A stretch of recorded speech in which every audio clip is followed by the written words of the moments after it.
Le monde entier retient son souffle. À Anchorage, en Alaska, Donald J. Trump et Vladimir Poutine se rencontrent. Une poignée de main, un tapis rouge, des avions de chasse qui survolent le ciel. Et déjà, l'histoire bascule. C'est la première fois depuis des années qu'un président américain accueille un chef d'État qualifié de criminel de guerre par la Cour pénale internationale avec tous les honneurs. C'est la première fois qu'un dialogue sérieux de paix est ouvert, là où l'administration Biden n'a offert que des armes et des milliards engloutis pour une guerre sans fin.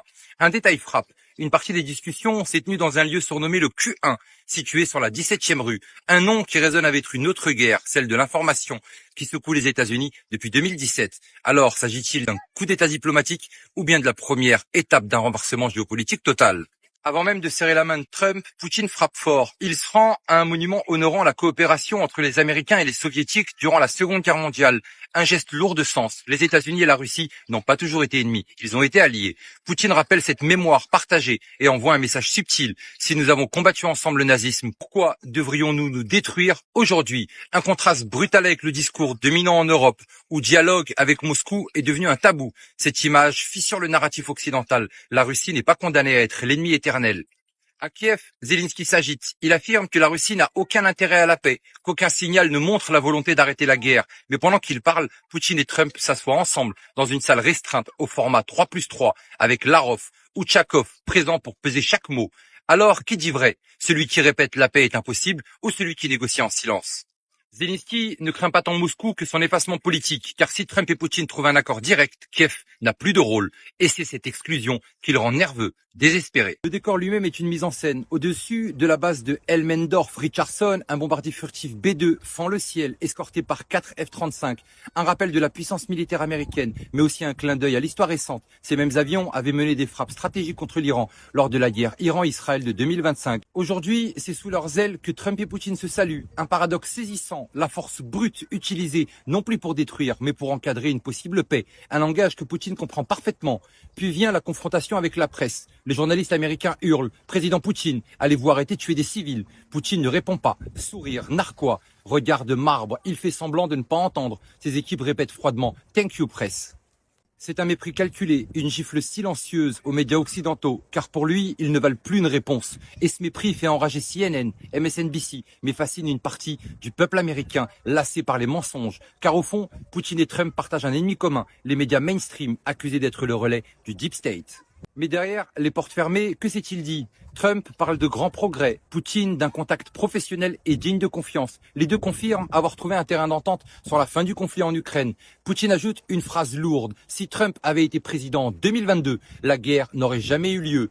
Et il va plus loin. Trump a gagné en 2020, mais son élection a été volée par le vote par correspondance. Un aveu explosif qui pulvérise 50 narratifs démocrates et valide les accusations d'élections truquées. Ce n'est pas seulement une discussion diplomatique, c'est une attaque frontale contre la légitimité du pouvoir de Biden.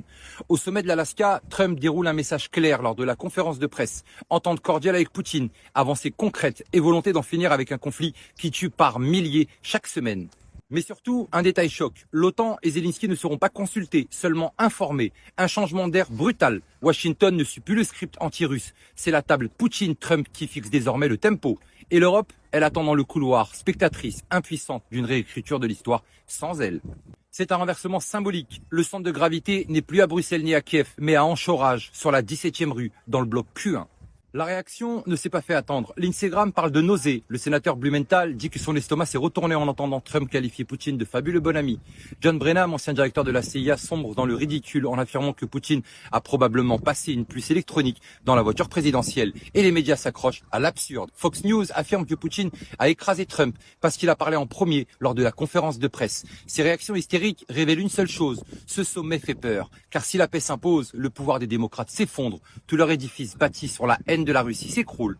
Puis l'annonce tombe. Poutine invite Trump à Moscou. Trump brille, plaisante qu'il va se faire critiquer, mais admet qu'il pourrait accepter. L'Europe, elle, réduite au silence. Bruxelles et l'OTAN ne décident plus rien. Deux hommes reprennent la main, et ce sont eux qui dictent l'agenda. Poutine résume en une phrase ce nouveau rapport. Bonjour chers voisins, très heureux de vous voir. Il rappelle une vérité géographique. La Russie et les États-Unis sont voisins de l'Arctique. Ils sont condamnés à dialoguer. Et si Kiev ou Bruxelles veulent s'y opposer, ce sera sans eux. Alors, que voyons-nous vraiment? Un tournant vers la paix ou une pièce de théâtre diplomatique? Ce sommet met en lumière les mensonges accumulés depuis des années. Zelensky supplie, mais ses mots sonnent vides. L'Europe est impuissante, les démocrates paniquent. Pendant que Trump et Poutine négocient, le deep state tremble. Si Trump ramène la paix, c'est tout un système fondé sur la guerre, l'influence et la corruption qui s'effondre. Et si ce moment n'était pas seulement politique, mais prophétique, le signe que nous entrons dans la fin d'un cycle, celle de la tromperie, de la guerre permanente et du mensonge médiatique. Ceux qui disaient que la paix était impossible, voient leur récit s'effondrer. Ceux qui accusaient Trump d'être l'agent de Moscou découvrent qu'il est peut-être le seul à pouvoir arrêter la guerre.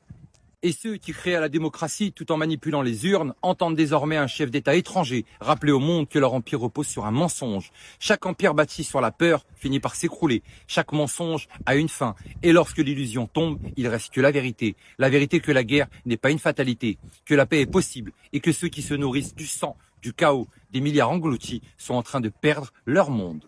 Ce qui joue en Alaska dépasse Trump, dépasse Poutine, dépasse l'Ukraine. C'est le signal que l'empire du mensonge touche à sa fin. Et comme toujours dans l'histoire, quand l'illusion s'effondre, le monde jubile. Mais surtout n'oubliez pas, on n'est clairement pas au bout de nos surprises.